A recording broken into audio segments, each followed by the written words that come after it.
Welcome to The Secrets of Success. By following the proven techniques of the guests who appear on this series, you'll learn that even successful people run into detours and failures, and how you can apply their success techniques to change your life.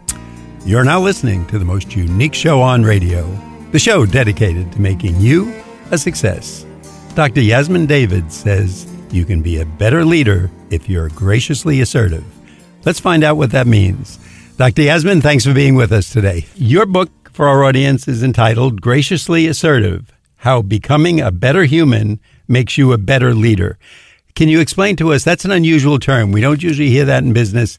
How would you define the term gracious assertiveness? Graciously assertive is the ability to self-advocate, which is the assertive part of it, but you do it graciously, which means holding space for the other side.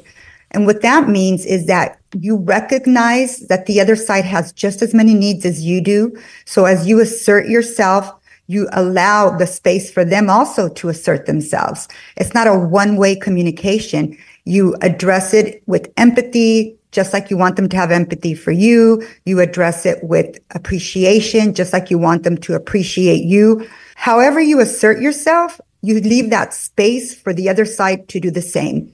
And it's basically taking other people in consideration when you're communicating. And it usually is one-sided. I want this, I want that, I need this. And it's like, no. It's a two-way process here. You mentioned and say that women's leadership programs are different from men's. Can you explain how that is and what you found in them? Absolutely. I've participated in many traditional leadership programs, which are co-ed. And even when you ask the women in our women leadership program, why is this program different? The first thing they say is they don't teach leadership different in these programs. So women show up differently. And what that means is that the women show up without their armor. Because if you ask any professional career woman, if they go to an organization, they always feel they have to have some type of armor. They can never be authentically themselves. They can never feel fully safe because these systems and structures are not really created for women to thrive in.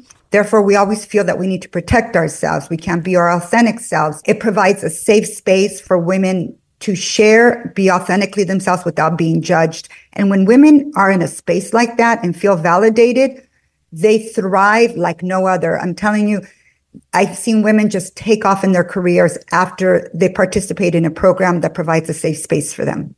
Now, that leads into another question that I have, and of course, I've taken it right out of your book.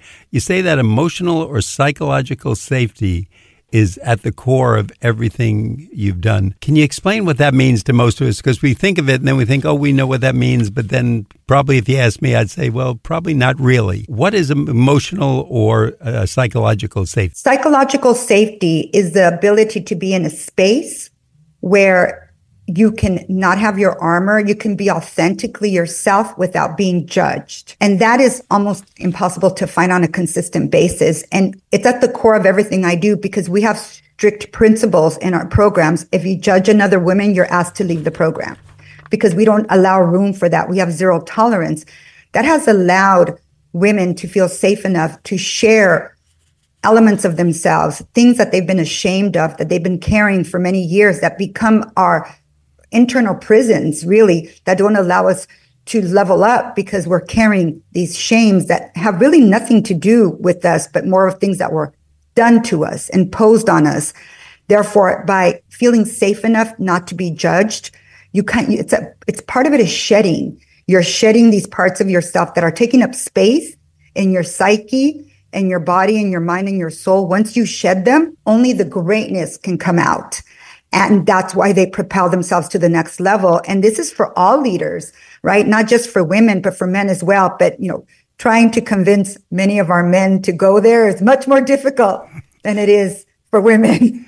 Now, Dr. Yasmin, I was amazed in going through your book at the background and the experience you have. And I'm just going to mention one aspect that I took out of your book. You were at the USC Marshall School of Business, and you working there as an executive coach, if I'm correct, and an organizational development consultant. Now, that was just one of the many positions you had. Can you kind of expound on your background for our audience? Actually, yes. So I have a partnership. My Women's Leadership Institute has a partnership with the USC Marshall School of Business, where I teach leadership, our leadership program, in our partnership with USC Marshall School of Business. So they've adopted our program as a partnership with them. I do organizational consulting for organizations, but that's, like you said, one of the elements that I've done. I have done an extensive 25 years of experience of working with organizations and facilitating and coaching their executives and teaching negotiation to some of the most powerful individuals, whether it's U.S. senators or it's, the ability for people to show up in ways that is impactful. Graciously assertive is really about kindness, empathy, and self-advocacy all put together. And you don't really hear about that in leadership, but we have to start looking at leadership and communication as a process where whatever it is that we want from other people, we have to be willing to do it first. We have to be willing to only ask for things we're willing to offer. And that philosophy is something that really goes back to the basic elements of good humanity. Only ask for things you're willing to offer, or do for another what it is that you want done upon to you. I mean, it's a basic philosophy, the golden rule. Now we need to apply it to leadership. That's a great point. And I think before we ask someone else to do it, if we ask ourselves, would we, and we look ourselves kind of in the mirror, sometimes the answer is very simple and it's right there, and you just pointed it out to us. So thank you. But I'm amazed, and you've only touched on a brief part because I went through your book, and when I said, my God, all the different positions you've held, and with the colleges in California and the leadership positions, you've created a lot of leaders that we'll be dealing with in the future. So we better pay attention to what you have to say today. Thank you for that, Bill. No, thank you. It's a wonderful book. You mentioned in your book, and you and I were talking about it before the show, you ask women what extraordinary mark do they wish to leave upon the world? And I thought that was a fantastic question because it makes most of us think, and we don't like to think today. We like to pick up the cell phone and get instant answers, etc. But I was asking you, what do you find? What is the bounce back from that? What do women usually say to you? 99.9% of the time, the women say, I've never thought about that. I've never thought of it. Like, I'm just trying to deal with life on life's basis, right? And so what I like to do is to help women and just individuals to think beyond their everyday life. Because when you have a greater purpose in life, whatever that may be, that legacy you want to leave, it makes life more fulfilling. It makes life more worth it on those bad days, those hard days you go through. You're able to actually approach them with gratitude because your vision is so much larger and what you want to do and leave in the world is so much larger that those just become little obstacles to get over, to continue on your path. So finding your life purpose, or at least pursuing the ability to find what it is that you love or the legacy you want to leave, really puts you in a space of fulfillment in life much more than if you didn't do it. And I think that's a great question for our audience, if they take nothing else from this show, just to ask themselves, what is it I want to leave behind for myself? How do I want to be remembered? What is my legacy? Some people might say I want to be a great gardener, a great cook, a baseball player, or an athlete, or, something in politics. But it's a great thing to ask ourselves because, as you said, we all stop a bit and say, gee, I didn't think of that. I've been on the fast track so much. I'm going to school. I'm taking this course. I'm raising children. I'm doing this at work. We don't kind of think of it, what we want to leave. And all of a sudden, we're moving up on the years in life, and we really haven't answered that question. So I think it's a perfect question for everybody. Yes. And actually, Bill, to add to that, if you're able to determine if you want to be the best mother in the world, then how do you do that? You'll start focusing on being the best mother and learning how to be the best mother. And even if you want to be the best artist, the best gardener, if someone focuses on being the best, they're only going to contribute goodness to the world. And I certainly think today we need some more goodness in the world. Yes, we do. I think any of us will agree to that, and there'll be very little argument on that point. Dr. Yasmin, before we go ahead, I'd like to let our audience know, if you're just tuning in, you're listening to The Secrets of Success on the voice of Nassau Community College, 90.3 WHPC. I'm your host, Bill Horan. Our guest today is Dr. Yasmin Davidds. That's spelled Davidds. Her book is Graciously Assertive. And Dr. Yasmin, we're going to ask you, would you give us the website where we can find more information? Absolutely. You can go to www.dryasmininstitute, that's DRYASMIN Institute.com. Now, Yasmin, I'm going to ask you, I notice in your book a lot of this is directed toward women, but do these same principles hold for men also that you're bringing out? Maybe a little more for women, but would they apply to men?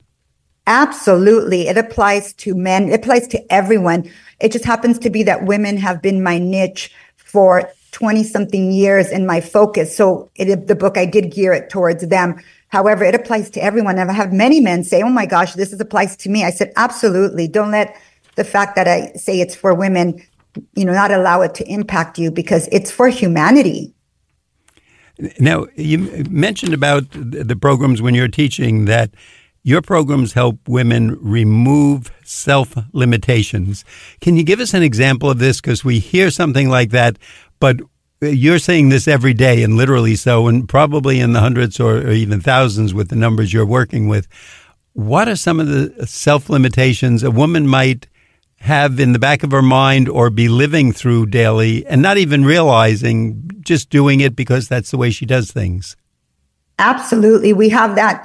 It's interesting because organizations send women to our program that feel that they may be ready for leadership or the next level, and the women are saying, no, we're not ready yet, or whatever it may be. And they come to our program, and we as women, and research shows that we are our greatest limitation. And just human beings, we are our greatest limitation. It's our own minds that stop us from being, our next level of greatness, because we feel we can't do it, we shouldn't do it, we don't have the capacity, we have imposter syndrome, all these things that we tell ourselves that why we can't do something. And even messages we heard growing up. We have a lot of these women that have messages about unworthiness, whether it is from a past relationship, childhood. So they believe it about themselves. They believe that they're not smart enough, they're not competent enough, whatever it may be.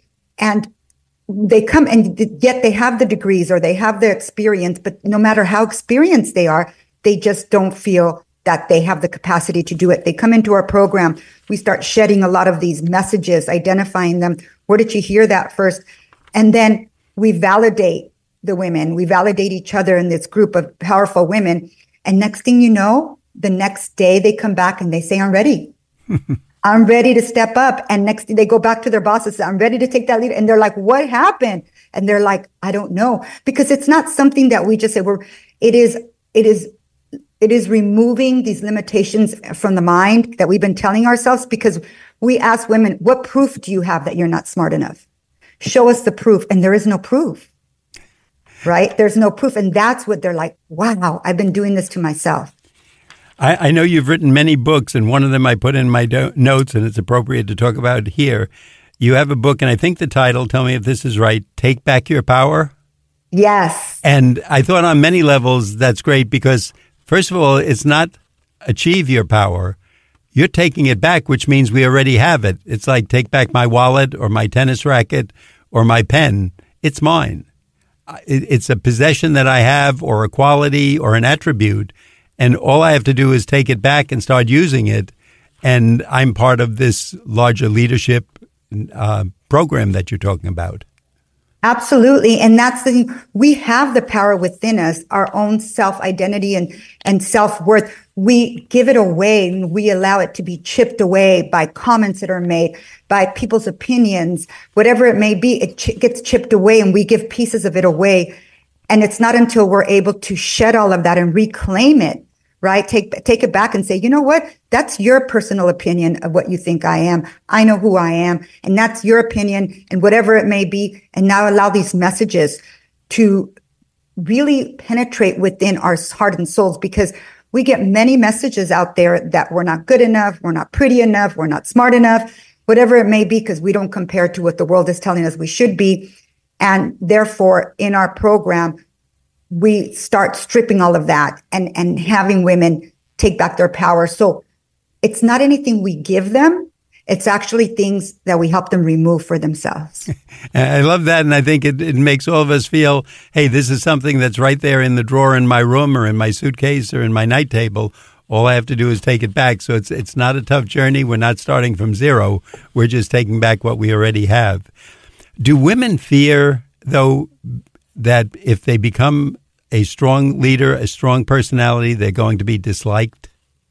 Oh my gosh. So that's where the big struggle. Thank you, Bill, for bringing that up, because this is where graciously assertive comes about, and that we don't have any role models out there showing us how to be assertive, how to self-advocate and be kind doing it. It's either you are really nice and weak, or you are powerful and a witch with a bee, right? It's like there is no middle ground. And the truth is that when I started empowering women many years ago, they felt so powerful. And this is how this whole graciously assertive started, that they went back to their bosses and told them exactly how they felt with the tone and the attitude, and they were not getting good results.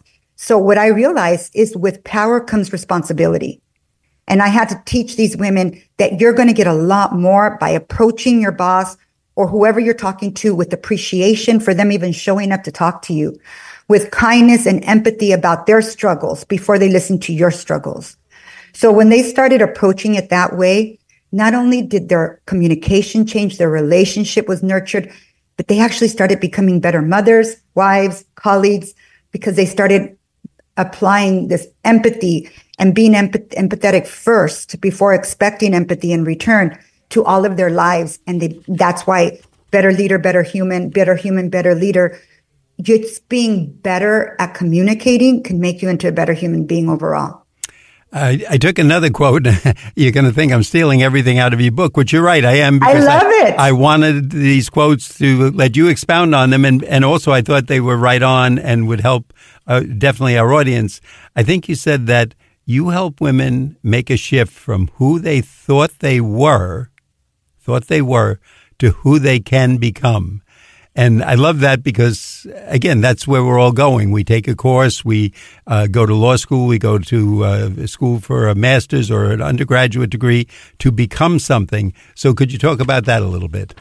Absolutely. So when women come into our programs, they have these dreams of becoming, the best attorney or the best that they can be in certain areas, but they have all these reasons why they can't reach that. They have all these reasons. Well, my boss says that I can do this more and this and that and whatever it may be. They have all these reasons. And so I always say, look at all these elements that are getting in your way. That's who you think you are right now. You're a person with all these limitations. However, you can become the greatest version of yourself, but you need to believe it first. You need to believe it. So let's start chipping away at the beliefs that cause you to believe that you can't reach that goal. And these are things like, well, growing up, my mom told me that I'm lazy. So I guess I'm lazy, even though, and it's like, no, your mom basically may have felt that you were lazy because you weren't doing things that you wanted her to do, she wanted you to do. But look at what you do. You have 3 children, full-time mommy, full-time work. So we start showing her proof of how she's not lazy. And she's like, that's right. A lazy person wouldn't do all that. I'm like, you're right. So we start chipping away at all these false beliefs about themselves. And when we remove that, they start realizing, well, I'm self-sufficient. I can do this. I can do that. Of course, I can be the best at this. And they step into that power and they become that. I noticed slowly, and it's funny, as you're talking, I'm thinking part of your job, you have to be the female Dr. Phil. And I mean that complimentary because, like you said, you're chipping away, you're taking out the false beliefs that a lot of us have gone down the road on. I can't do that. I'm not smart enough to get a college degree, a law degree, to run a restaurant, to be the manager of the company, whatever the next level might be, the administrative nurse or doctor or, position that we might be going for.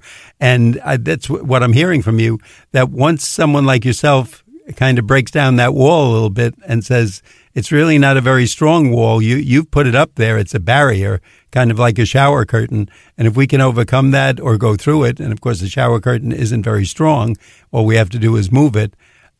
Maybe we can reach these other levels and achieve some of the leadership positions you're talking about. Absolutely, because there's greatness in all of us. We just need to remove those false beliefs that get in our way from reaching that greatness. Yasmin, once again, before we go further, I'd like to let our audience know, if you're just tuning in, you're listening to The Secrets of Success on the voice of Nassau Community College, 90.3 WHPC. Our guest today is Dr. Yasmin Davidds, spelled Davidds. Her book is Graciously Assertive, how becoming a better human makes you a better leader. And Dr. Davidds, would you tell us what is the website? Where can we find out more information about this? Absolutely. You can go to www.dryasmininstitute, DRYASMIN And I think you have several books. In fact, this is the one we're concentrating on, but I mentioned one about taking back your power. And I think you also have another one on negotiating, right? Yes, I have one called Your Own Terms, A Woman's Guide to Negotiation. And then this is my 5th book, actually.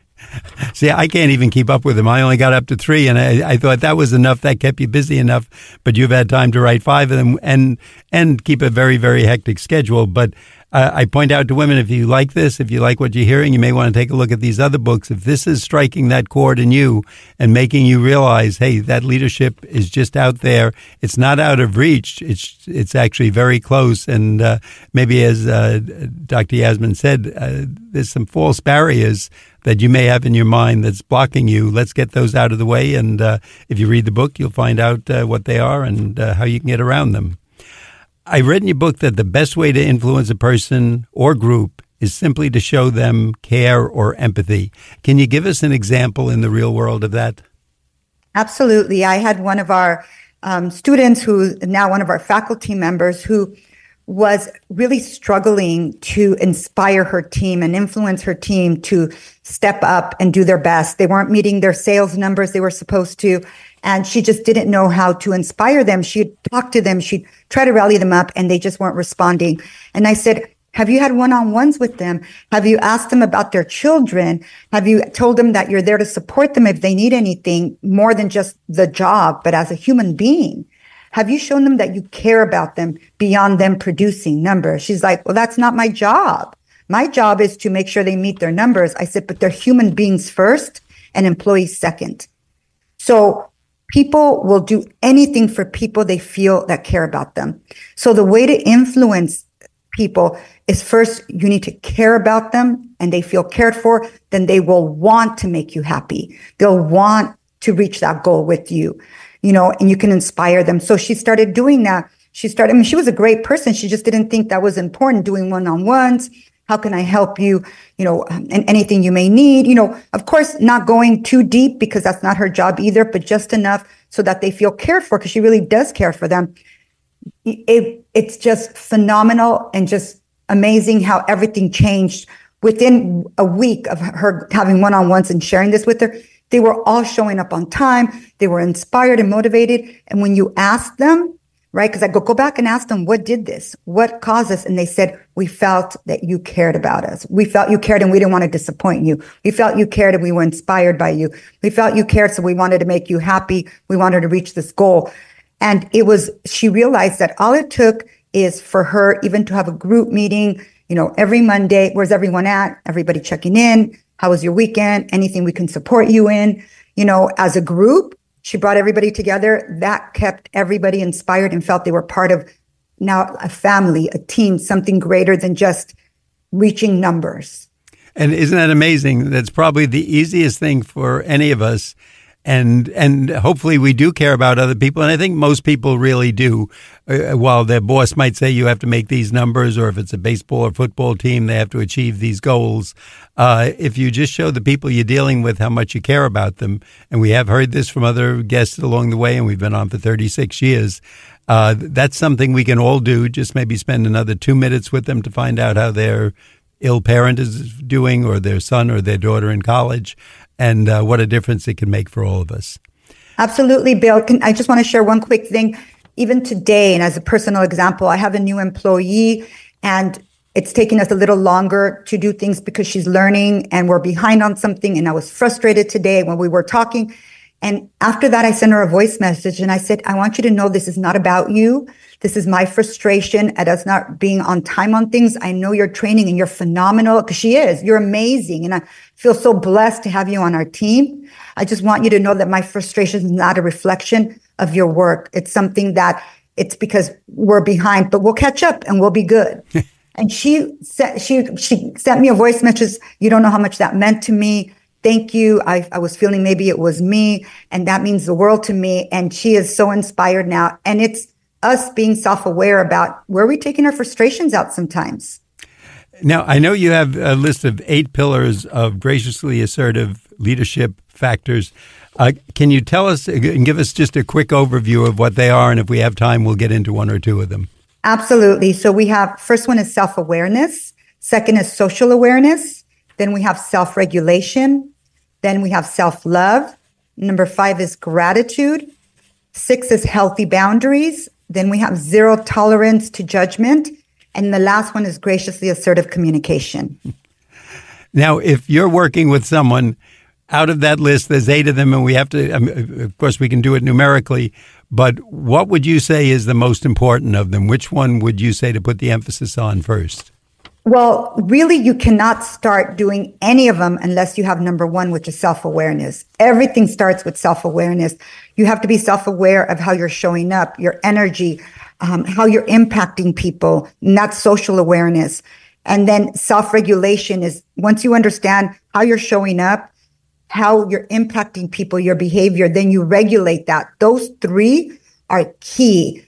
You cannot be a great leader without being self-aware, socially aware, and self-regulation. It's impossible to be a great leader without doing those 3.